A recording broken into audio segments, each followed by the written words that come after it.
everyone, my name is Chloe, and today I'm here to do my July book haul. So this book haul is kind of big, and if you are new to my channel, first of all, hello, welcome, thank you for coming. But this made me laugh as I was going through these books because this is like the perfect portrayal of what my channel is. It is kind of a mess of like a ton of different genres, and all of these books except one I got at our library book sale. So every quarter, I think, our library has a book sale, and this one I like happened to find out about because we were at the library. I completely forgot, and yet I still managed to come out with a lot of books. So let's just go ahead and get into it. So the first one is actually one that I did not get from that book sale, but I did get it from our library because our library is doing a summer reading program, and I'll link the video of like my TBR for they had a bingo board and all of that, but the goal was really just to track your reading. And I've been really bad about doing it, but because I've done it some, I got a free book. And so what they gave me is The Love Hypothesis by Ali Hazelwood. So I really wasn't sure I was interested in this book, but I have heard nothing but good things over and over and over and over and over about this book. So this is about a third year, I think, PhD student in chemistry or something. And her best friend, like, she does not believe in love. She doesn't really want romance, whatever, but her best friend, like, won't get off her. So she decides to, like, fake date this guy. So she just grabs the first guy she sees and kisses him. And it's this, like, kind of jerky professor. And so I think they agreed to do, like, a fake dating relationship. I'm sure it turns into a real relationship. I've heard it's really good. I love women in STEM. And so we'll give it a shot.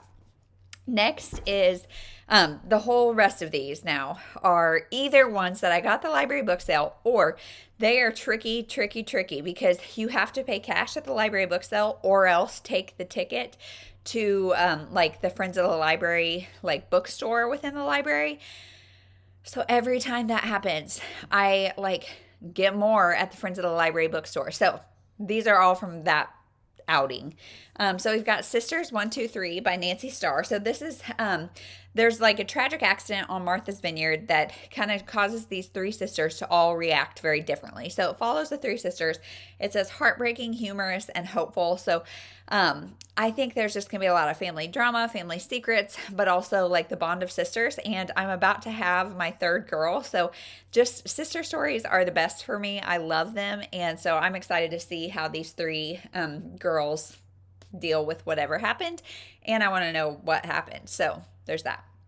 Then we get into, so those are kind of the romance women's fiction things. Then we get into historical fiction, which I'm not super into, but it's because sometimes like the writing feels too descriptive for me, and that probably is a generalization because I have not read that much, but I really like World War II historical fiction, which I know a lot of people are like, there's too much of it, but I'm here for it. So I got The Woman with the Blue Star by Pam Jenoff. So I've heard a lot of good things about this. This is about two girls who become unlikely friends during World War II. I think it's a Polish girl and then a girl who has escaped an internment camp, a prison camp, and she's living in the sewers. And so the Polish girl sees her in the sewers and they become friends, and that's all I know. That's all I need to know. The other thing that I have a complaint about historical fiction is they have deckled edges so often, and I do not like deckled edges at all. I feel like I just like have a hard time turning the pages. It feels weird. I just don't love it. But so there's this one. Then same thing, same deckled edges, but I have The Warsaw Orphan by Kelly Rimmer. I have never read a Kelly Rimmer book, but I've heard she does historical fiction really well.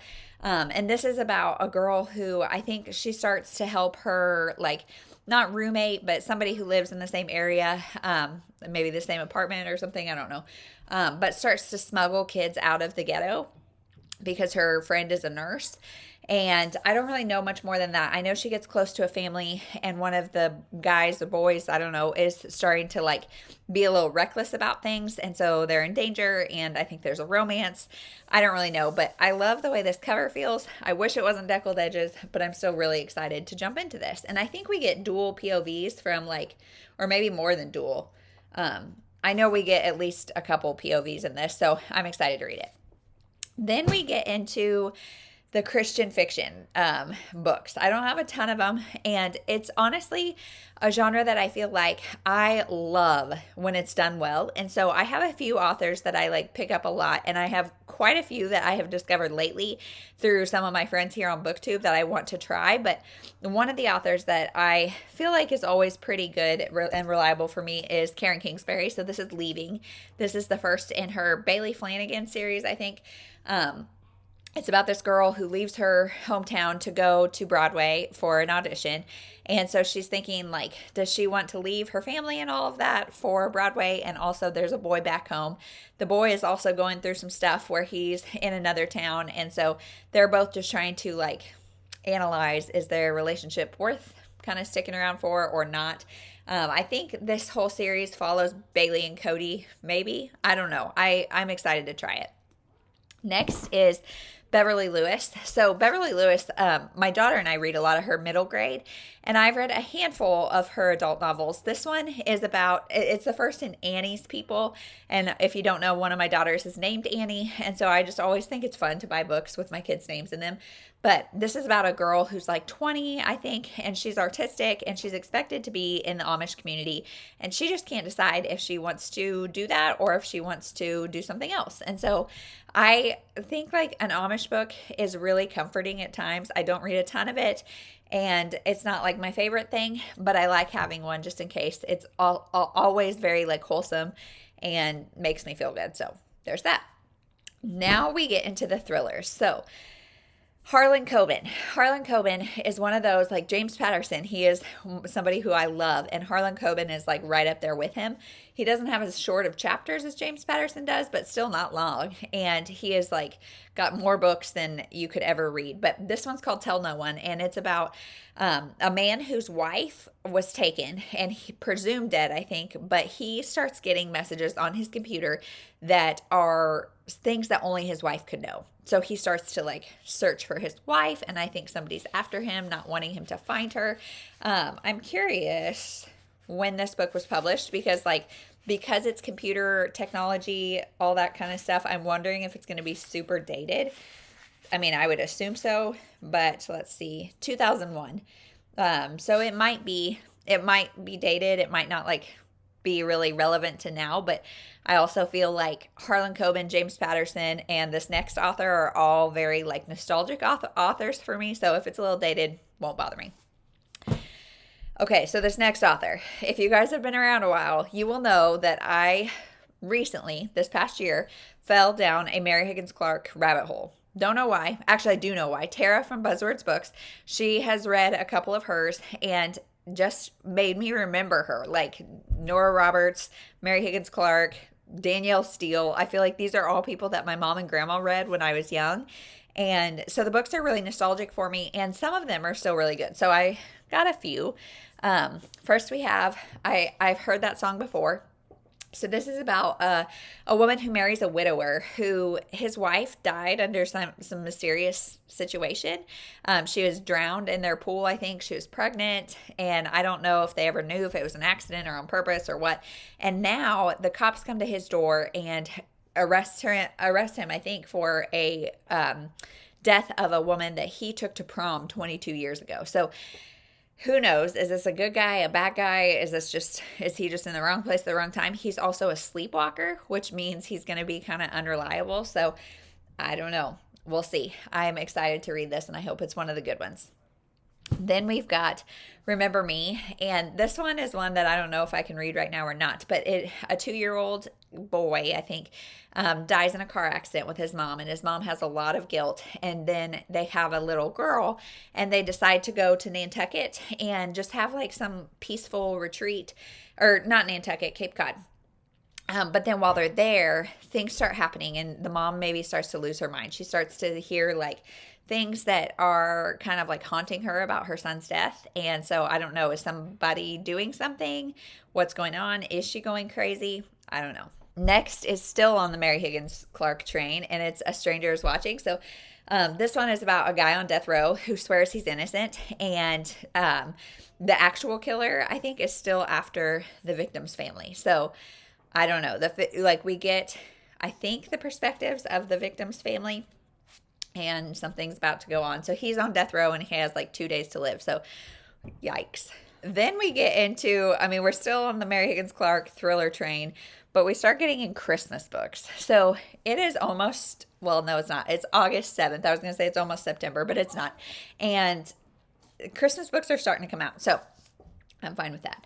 Silent Night. This is a tiny little book. Tiny little book. Like 150 pages, maybe. A little over 154 pages. And this is about a family who, I think the dad has leukemia. And so they go to New York for a life-saving surgery around Christmas time. The mom takes the kids to Rockefeller Center on Christmas Eve. She gets, like somebody steals her wallet. And so one of her sons starts to follow that person and things get sinister. So Christmas thriller, short, love it. Then we've got a couple more Christmas. So we've got The Mistletoe Inn by Richard Paul Evans. And Richard Paul Evans writes really inspiring Christmas books. A lot of them are, like, he writes other things, but the majority of what I read and enjoy from him is Christmas. So this is part, like, number 2, I think, in his Mistletoe series. I think they're all companion books. I know I have a couple others on my shelves, but I think this is number 2. And this is about a writer who, she's a romance writer, but she has had, like, bad luck in love. She goes to this writing retreat, meets a guy, and I think he kind of, like, helps her find her purpose and her, like, potential as a writer and, like, as a human being in love. I don't really know, but I hope this has good Christmas vibes, but also a book about writers. I'm into it. Then also on Richard Paul Evans, I got this set. This is kind of hard to see, but it's a bind up. It's a Christmas box collection. So it's got the Christmas box, timepiece, and the letter. I don't know a whole lot about these stories except that they are it says tug family's heartstrings, and it's just a good trilogy that will make me feel good during the winter. And they're all short. I mean, these margins are pretty big, and this will read pretty quickly. I don't really love bind-ups, truthfully. I really would have rather had all these books separately, but I got this book for 50 cents, and they had the individual books, but they were all hardcover, kind of like that last one, and they were like $1 or $2 each or something. So whatever. If I like them, maybe I'll buy them in a different edition, but this is fine for now. And then the last one is also a Christmas book. You guys, I had this whole stack, like precariously stacked on top of my subscribe and save diaper box that's right here. So that's why I'm like leaning forward, because I was trying not to get these all to fall, but I made it through. So we've got Knit the Season by Kate Jacobs. So this is her third in her Friday Night Knitting Club series. I saw that this has pretty low ratings on Goodreads, but I don't know if people love the series as much as I do. It's not the best series in the world, but it's a women's fiction series about knitting. I read the first one like, oh gosh, probably 20 years ago and loved it, like as a teen, early 20s. And so I just have continued with the series, and this one is about, it's like 1 year after the second one, and it's about a girl who goes with her dad and her grandparents and her mother's best friend to Scotland to see her grandma for the holidays. And I think I think her mom has passed. I need a refresher on books 1 and 2, but I don't know. Scotland in the Christmas season, cool. I'll read it. And I think this is the conclusion. I think there's only 3 books. So now I've got all 3.